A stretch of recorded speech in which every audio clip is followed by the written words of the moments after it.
என்னங்க கலாட்டா? எங்க தோடு நேரம் என்ன ஆச்சு? இன்ஸ்பெக்டர் வந்தா என்ன நடக்கும் தெரியுமா? என்ன நடக்கும்? ஏய், என்ன இங்க கலாட்டா? என்ன திமிரு இருந்தா இந்த மாதிரி செய்வீங்க? இன்னொரு தடவை இந்த மாதிரி நடந்தது நான் கடுமையா நடவடிக்கை எடுப்பேன். Be careful. ஏய், என்னது? இன்ஸ்பெக்டர், எச்சரிக்கையா இருக்க வேண்டியது நாங்கல்ல, நீங்க தான். இன்னும் கொஞ்ச நாள்ல எங்க கூட்டம் உங்களுடைய கோழி குஞ்சு அமுக்கிற அப்படி அமுக்க.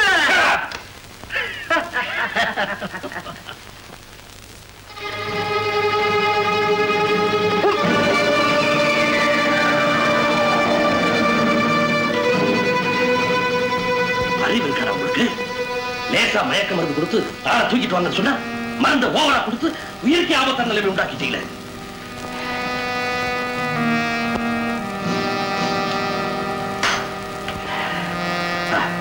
உடனே போய் சிஸ்டர் மேரி குடிக்கலாம்.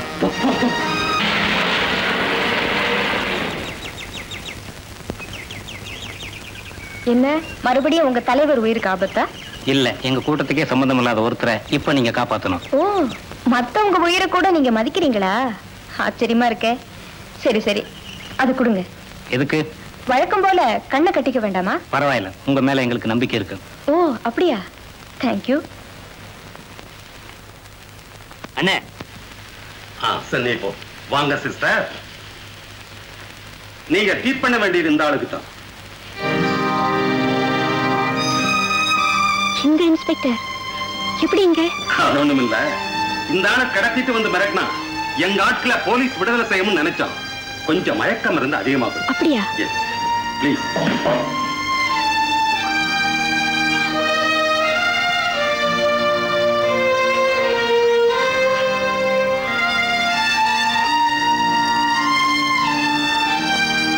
சிஸ்டர், இப்ப எப்படி இருக்கு? இப்போ ஒன்றும் சொல்ல முடியாது, சீரியஸா தான் இருக்கு. இன்னும் 24 hours போகணும். இப்ப என்ன செய்யறதுன்னு தெரியலையே. இதுக்காக ஏன் கவலைப்படுறீங்க? நம்ம கூட்டத்தையே குண்டோட ஒழிக்கணும் திட்டம் போட்டுட்டு இருக்க அந்த இன்ஸ்பெக்டர். அவன் செத்தா நமக்கு சந்தோஷம் தானே. அவனை சாகடிக்கிறதுக்காக கொண்டு வர சொன்னேன்.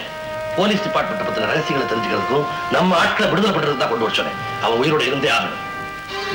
வாங்க சிஸ்டர். மயக்கம் தெளிஞ்சிருச்சா? வேண்டிய மருந்தை கொடுத்துருக்கேன், சீக்கிரமே தெளிஞ்சிடும். ரொம்ப நன்றி சிஸ்டர். எங்க காரியம் முடியறதுக்குள்ள அவன் கண்ண முடிவானு பயந்து போறேன். அப்படியெல்லாம் நடக்காது. அவரை காப்பாத்துறதுக்காகவே கர்த்தர் என்ன அனுப்பியிருக்காரு. அவனுக்கு மயக்கம் தெளிகிற வரைக்கும் நீங்க இங்கேயே தங்கி பக்கத்துல இருந்தவனை கவனிச்சுங்க. அப்புறம் வழக்கம் போது உங்களை கொண்டு போய் பத்திரமா விட்டுறேன். கவலைப்படாதீங்க, இந்த பிரச்சனைக்கு ஒரு முடிவு கட்டாம நான் போக மாட்டேன்.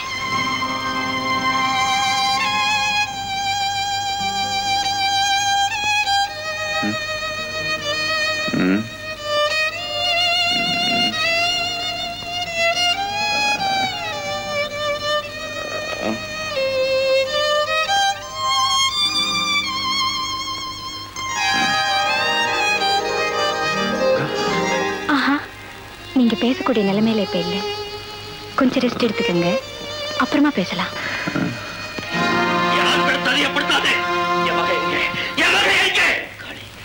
தயவு செஞ்சு என்ன விட்டுடப்பா. என் உயிருக்கே நீ ஆபத்து உண்டாக்குனாலும் என்னால உண்மையை சொல்ல முடியாத நிலைமைப்பா. சொல்ல மாட்டேன். ஏன் சொல்ல மாட்டேன்? ஏன் சொல்ல மாட்டேன்? விதிதான்ப்பா. இல்ல, யாருக்கோ பயந்துட்டு நீ உண்மையை சொல்ல மாட்டேங்கிற. சொல்லல, நீ சொல்லல. இருக்குங்க, எதுக்காக அவரை போட்டு இப்படி சித்திரவதை செய்றீங்க? சித்திரவதை பண்றது நான் இல்ல, இவன்தான். குழந்தையா ஒப்படைச்சு என்னுடைய மகனை ஒரே ஒரு தடவையாவது பார்க்கணும்னு இவ்வளவு நேரமா கேட்கிறேன். பாசத்தை புரிஞ்சுக்காம எதுவுமே தெரியாத மாதிரி நான் வேஷம் போடுறான். சத்தியமா சொல்றேன், இந்த மனத்தை இப்படி துடிக்க வைக்கிற இவரை வெட்டி போட்டாலும் பாவம் இல்ல சிஸ்டர். சத்தியத்துக்கு கட்டுப்பட்டவங்க சம்பந்தப்பட்டவங்களை காட்டி கொடுக்க மாட்டாங்க. அப்போ என் மகளை நான் பார்க்கவே முடியாத சிஸ்டர். ஒரு வகையில நானும் உங்க மகதான் நினைச்சுக்கங்களேன். உங்களை மாதிரி ஒரு பெண் என் மகளை அடையிறதுக்கு நான் ரொம்ப பாக்கியம் பண்ணிருக்கணும் சிஸ்டர். நீங்க எனக்கு மகளா கிடைச்சிருந்தா உங்களை நிச்சயமா இந்த குலத்துக்கு ஆளாக்கி இருக்கவே மாட்டேன். பூவோடையும் பொட்டோடையும் புருஷ வீட்டுக்கு திரும்ப யாரும் வச்சிருப்பேன் சிஸ்டர். உங்களை கெஞ்சி கேட்டுக்கிறேன் சிஸ்டர், நீங்களாவது சொல்லுங்க. என் மகன் எங்க இருக்கான்னு சொல்ல சொல்லி இந்த ஆள்கிட்ட நீங்களாவது சொல்லுங்க சிஸ்டர். தயவு செய்து சொல்லுங்க சிஸ்டர். அவ்வளவுதானே, இன்னும் கொஞ்ச நாள் கவனை கொடுங்க, நிச்சயமா உங்க மகன் யாருன்னு சொல்வாரு. ஏம்மா, எந்த தைரியத்திலமா அப்படி சொல்ற? இத்தனை நாள் நான் கடைப்பிடிச்சு வந்த சத்தியத்தை இனிமே தவறு விட்டுடுவேன் நினைக்கிறியா மாமி? பொறுமையா இருங்க. உண்மை தானா வெளியே வர வரைக்கும் அவரை துன்பப்படுத்துறது இல்லைன்னு எனக்கு வாக்கு கொடுங்க.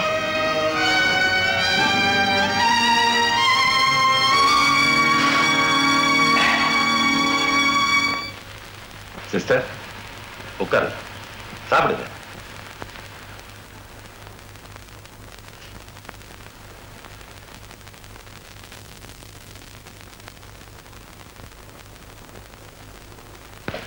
சிஸ்டர் ஏன் எழுந்துட்டீங்க? ஒரு போலியான கிறிஸ்தவன் கையால சாப்பிட்டா அது விஷத்துக்கு சமம். சிஸ்டர் நான் தெரியாம தான் கேக்குறேன். இந்த சிலுவைய ஆண்டவனை நினைச்சுதான் அணிஞ்சீங்களா இல்ல வெறும் அழகுக்காக அணிஞ்சீங்களா? இயேசுவ சிலுவையில அரைஞ்சாங்களே, அவங்கள விட நீங்க தான் கொடுமைக்காரங்க. சிஸ்டர் பின்ன இப்படி சமூக விரோதியா இருக்கிற உங்களுக்கு கிறிஸ்தவன்னு சொல்லிக்க என்ன அருகதை இருக்கு? சிஸ்டர் நான் சமூக விரோதியாக பிறந்தவன் அல்ல, உருவாக்கப்பட்டவன். காரணம் 1000 இருக்கலாம், அதையெல்லாம் கடந்து நிக்கிறவன் தான் கிறிஸ்தவன். சிஸ்டர் அடுத்தவன் கண்ணீரை துடைக்கிறதுக்காக எவன் தன் ரத்தத்தை சிந்துறானோ அவன் தான் உண்மையான கிறிஸ்தவன், நீங்க இல்ல. சிஸ்டர் என்னை சொன்னால கொல்லாதீங்க. இந்த பாவி எப்பேற்பட்ட பாவத்தை செய்திருக்காங்கிறது இப்பதான் எனக்கு புரியுது சிஸ்டர். இந்த பாவிக்கு மன்னிப்பே கிடையாது சிஸ்டர், மன்னிப்பே கிடையாது. மனம் திருந்தியவங்களுக்கு மன்னிப்பு உண்டு, பாவத்துக்கும் பிராயச்சித்தம் உண்டு. சிஸ்டர் என்னுடைய பாவத்துக்கு என்ன பிராயச்சித்தம்? எதுவா இருந்தாலும் செய்ய தயார். சிஸ்டர் சொல்லுங்க சொல்லுங்க சிஸ்டர். சொல்றேன். ஐயா, இன்ஸ்பெக்டர் இப்படியே தடுத்துட்டாருங்க. ஜீப்ல போயிட்டு அப்படியா? நம்ம ரகசிய அறிஞ்சு நம்ம உயிரோடு வளர்க்கிறோம்.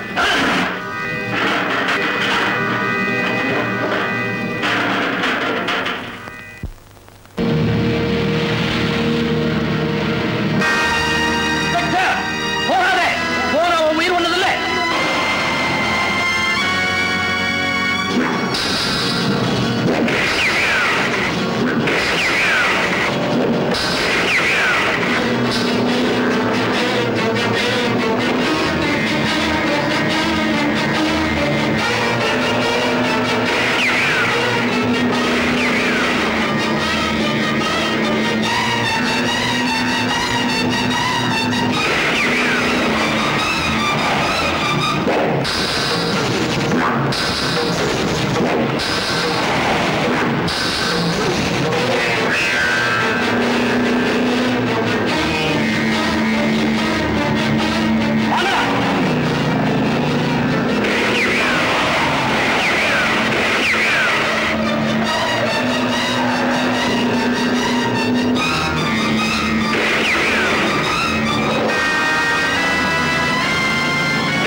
இன்ஸ்பெக்டர், உன் முடிவை நீயே தேடிக்கிட்டே.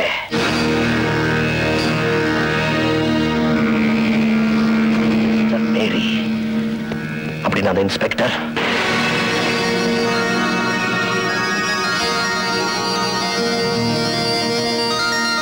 சார் வாங்க. பயப்படாதீங்க, கவலைப்படாதீங்க. என்ன நடந்தது?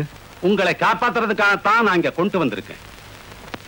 நீ காளியோட ஆளாச்சே, ஆ. என்னையும் காப்பாத்தணும். ஆமா, சிஸ்டர் மேரியால நான் திருந்திட்டேன்.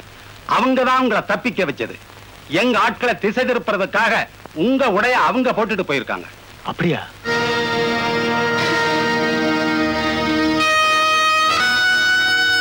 கங்கா,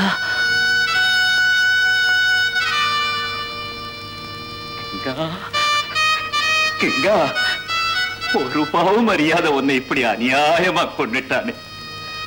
அடப்பாவி, எவ்வளவு பெரிய கொடுமையை பண்ணிட்டடா நீ.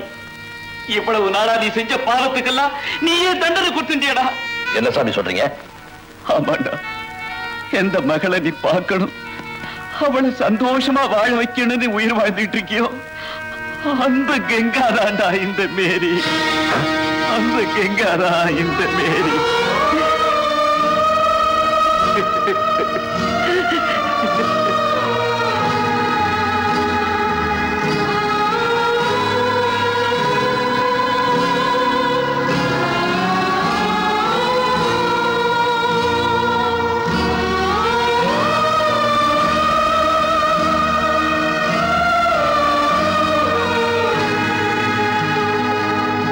கங்கா!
அம்மா, மீளாத தூக்கத்தை உனக்கு கொடுத்த அந்த ஆண்டவன் மீளவே முடியாத துக்கத்தை எனக்கு கொடுத்துட்டாம்மா. என் கண்ணுள்ள வரைக்கும் நான் அழுது அழுது தீர்த்தாலும் எனக்கு நானே ஏற்படுத்திக்கிட்ட இந்த பொன் ஆறவே ஆறாதும்மா.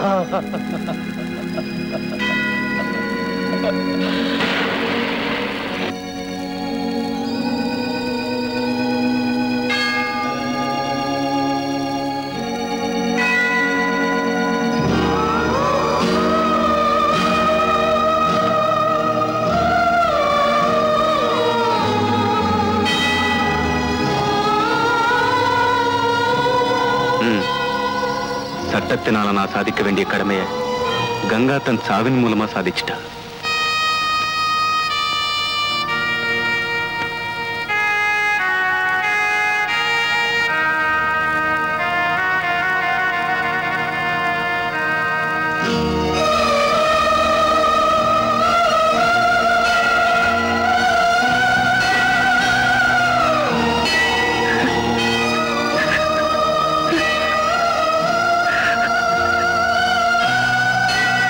காளி, சூரியன் உதிக்கும் போது மலைக்கு சொந்தம், மறையும் போது கடலுக்கு சொந்தம்.